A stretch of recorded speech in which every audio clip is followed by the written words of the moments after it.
Praise Lord. ഇന്ന് നിങ്ങളോട് കൂടി ഒരു ചെറിയ ചിന്ത ഷെയർ ചെയ്യാൻ ആഗ്രഹിക്കുന്നത് യാക്കോബിൻ്റെ ലേഖനം 5-ാം അധ്യായത്തിൽ നിന്നാണ്. ഏലിയാവ് നമുക്ക് സമസ്വഭാവമുള്ള മനുഷ്യനായിരുന്നു. മഴ പെയ്യാതിരിക്കേണ്ടത് അവൻ പ്രാർത്ഥനയിൽ അപേക്ഷിച്ചു. 3 സംവത്സരവും 6 മാസവും ദേശത്ത് മഴ പെയ്തില്ല. അവൻ വീണ്ടും പ്രാർത്ഥിച്ചപ്പോൾ ആകാശത്തുനിന്ന് മഴ പെയ്തു, ഭൂമിയിൽ ധാന്യം വിളഞ്ഞു. യാക്കോബ് ഇവിടെ പറയുന്നത് ഏലിയാവ് നമ്മളെപ്പോലെ സാധാരണ ഒരു മനുഷ്യനായിരുന്നു. എന്നാൽ ഒരു പ്രാർത്ഥന കൊണ്ടും ആകാശത്തിൻ്റെ അറുതികളെ അടച്ചവൻ, പിന്നെ അനേക വൻ കാര്യങ്ങൾ ചെയ്തവൻ, അവസാനം സ്വർഗീയ തേരിൽ സ്വർഗത്തിലേക്ക് എടുക്കപ്പെട്ടവൻ. ഈ ഏലിയാവിൻ്റെ ജീവിതം നമ്മൾ പഠിക്കുമ്പോൾ അതത്ര സുഖകരമായ ജീവിതമൊന്നും ആയിരുന്നില്ല.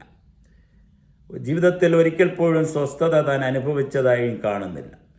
ഈ പ്രാർത്ഥിച്ച ആകാശത്തിൻ്റെ അറുതികളെ അടച്ചവൻ, അത് കഴിഞ്ഞ് നമ്മൾ കാണുന്നത് തോട്ടിനരികെ ഒരു നേരത്തെ ഭക്ഷണത്തിന് വേണ്ടി കാക്കയുടെ വരവും കാത്തിരിക്കുന്നു. നമ്മളിൽ ആരെങ്കിലും ഒരു നേരത്തെ ഭക്ഷണത്തിന് വേണ്ടി കാക്കയെ ഡിപ്പെൻഡ് ചെയ്ത് വന്നിട്ടുണ്ടോ? അത് പ്രസംഗിക്കാൻ എളുപ്പമാണ്. എന്നാൽ ഇവിടെ ഒരു ദേവദാസൻ തോട്ടിൻ്റെ തരികിൽ പോയി ഒരു കാക്ക ഭക്ഷണവും കൊണ്ടുവരുന്നത് നോക്കിയിരിക്കുന്നു. ആ തോട്ടിലെ വെള്ളം കുടിച്ച് കഴിയുന്നു. ആ വെള്ളം പറ്റിക്കഴിഞ്ഞപ്പോൾ ഇതാ ഒരു വിധവയുടെ ആതിഥ്യം സ്വീകരിക്കുന്നു. ഒരു നേരത്തെ ഭക്ഷണം കഴിച്ച് ആത്മഹത്യ ചെയ്യുവാൻ ഒരുങ്ങിയിരിക്കുന്ന ആ സ്ത്രീയുടെ വീട്ടിൽ പോയി ആ ഭക്ഷണം മേടിച്ച് കഴിക്കുന്ന ഒരു ദേവദാസൻ. അപ്പം ഇതുപോലെയുള്ള അനുഭവങ്ങളിൽ കൂടി ഒന്നും നമ്മൾ കടന്നു പോയിട്ടില്ല.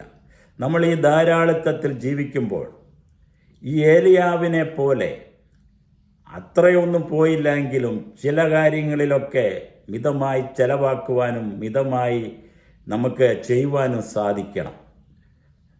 ഈ സഭയാണെങ്കിലും രാജ്യമാണെങ്കിലും അത് പ്രജകളുടെ പണമാണ്, അല്ലെങ്കിൽ ദൈവമക്കളുടെ പണമാണ്.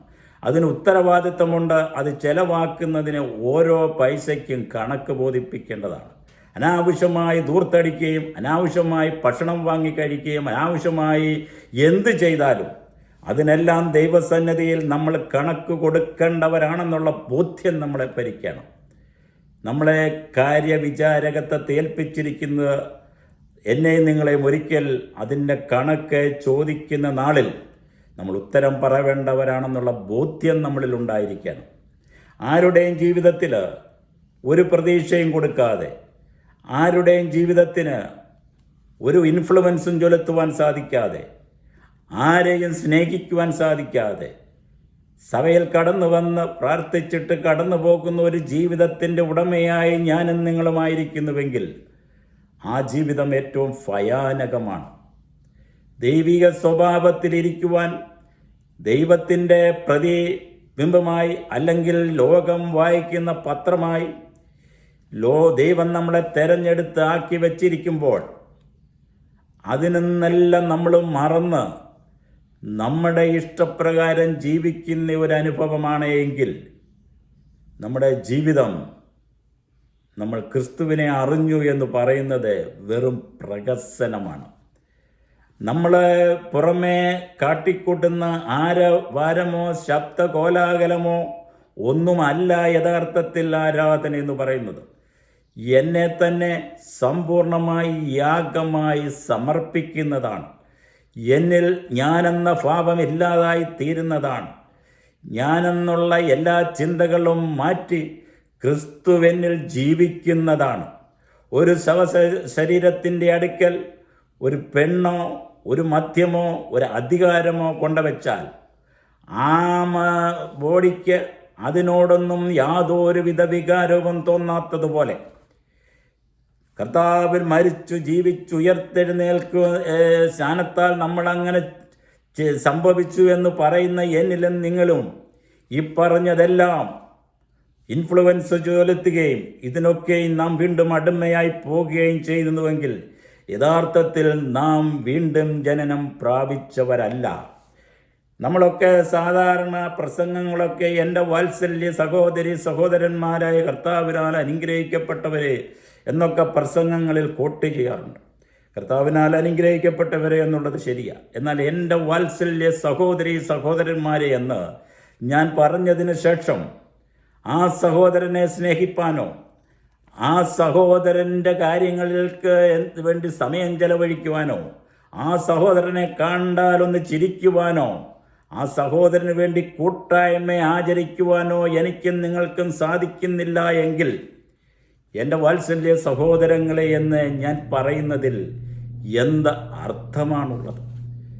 ഒരു ശരീരത്തിൻ്റെ ഭാഗമായിരിക്കുന്ന ഞാനും നിങ്ങളും അന്യോന്യം കരുതുകയും സ്നേഹിക്കുകയും പൊറുക്കുകയും ദൈവസ്നേഹത്തിൽ ഒന്നായി ചേരുകയും ചെയ്യുന്ന ഉന്നത അനുഭവത്തിലേക്ക് മാറുന്നില്ല എങ്കിൽ നമ്മൾ ഈ ഏലിയാവിൻ്റെ ജീവിതവും മറ്റേ അനേകരുടെ പൗലോസിൻ്റെ ജീവിതവുമൊക്കെ എടുത്ത് പ്രസംഗിക്കുന്നതിൽ അർത്ഥമില്ല.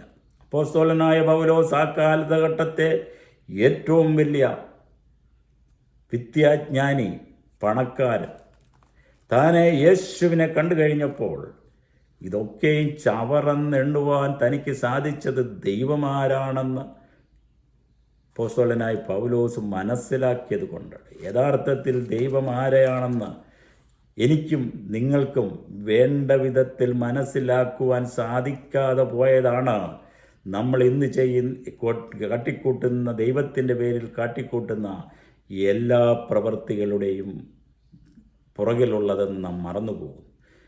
If you know who God is you will rise from sin എന്നാണ് ഒരു ദൈവദാസൻ പറഞ്ഞത്. അപ്പോൾ നമ്മൾ ദൈവം ആരാണെന്ന് യഥാർത്ഥത്തിൽ നാം അറിയുന്നുവെങ്കിൽ പാപത്തിൽ നമ്മൾ എഴുന്നേക്കണം. പാപമെന്ന് പറയുന്നത് നമ്മൾ അക്കമിട്ട് വച്ചിരിക്കുന്ന ചില കാര്യങ്ങൾ മാത്രമല്ല.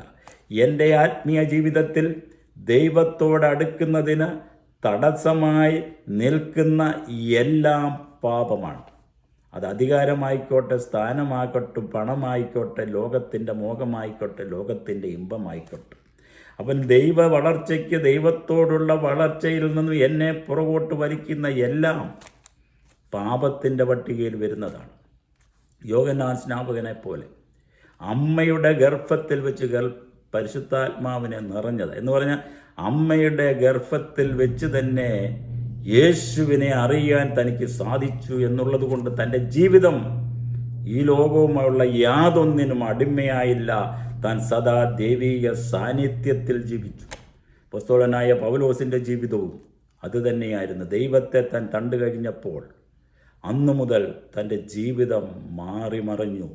ലോകം തനിക്ക് യാതൊരു ഇൻഫ്ലുവൻസിനും, ലോകത്തിൻ്റെ യാതൊരു ഇൻഫ്ലുവൻസിനും തൻ്റെ മേൽ അധികാരം ചെലുത്തുവാൻ സാധിക്കാത്ത വിധത്തിൽ ഉന്നതമായ ജീവിതശൈലിയുടെ ഉടമകളായി താൻ തീർന്നു എന്നുള്ളതാണ്.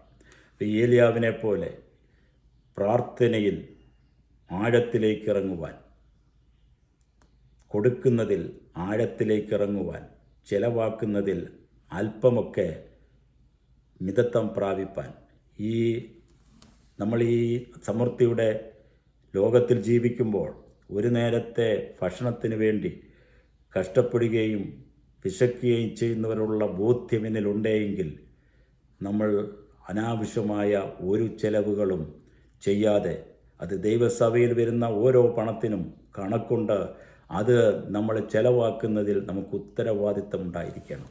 നമ്മൾ നിൽക്കുന്ന സമൂഹത്തിൽ എനിക്കൊരു ഇൻഫ്ലുവൻസ് ചെലുത്തുവാൻ സാധിക്കുന്നുണ്ടോ? എൻ്റെ ജീവിതശൈലി ക്രിസ്തുവിനെ പ്രതിനിധാനം ചെയ്യുന്നുണ്ടോ?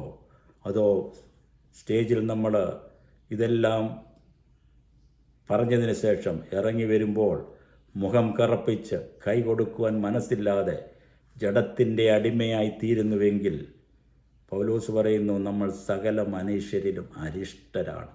അതുകൊണ്ട് നമ്മൾ നിൽക്കുന്ന ആ സമൂഹത്തിന് ഒരു വിസ്മയമായി, ഒരു ആകർഷണമായി സത്യം സംസാരിക്കുകയും സത്യത്തിന് വേണ്ടി നിലനിൽക്കുകയും സത്യം പറയേണ്ടി വന്നിട്ട് ഛേദം വന്നാലും മാറാത്തവനായി നിൽക്കുന്ന ആ യോഹന്നാൻ സ്നാപകനെ പോലെ, ആ ഏലിയാവിനെ പോലെ, ആ പൗലോസിനെ പോലെ ഒരു ആയിരിക്കുന്ന സ്ഥലത്ത് മറ്റുള്ളവരുടെ ജീവിതത്തിൽ ഒരു ആകർഷണമായി തീരുവാൻ എൻ്റെയും നിങ്ങളുടെയും ജീവിതം കൊണ്ട് ഇടയായി തീരട്ടെ.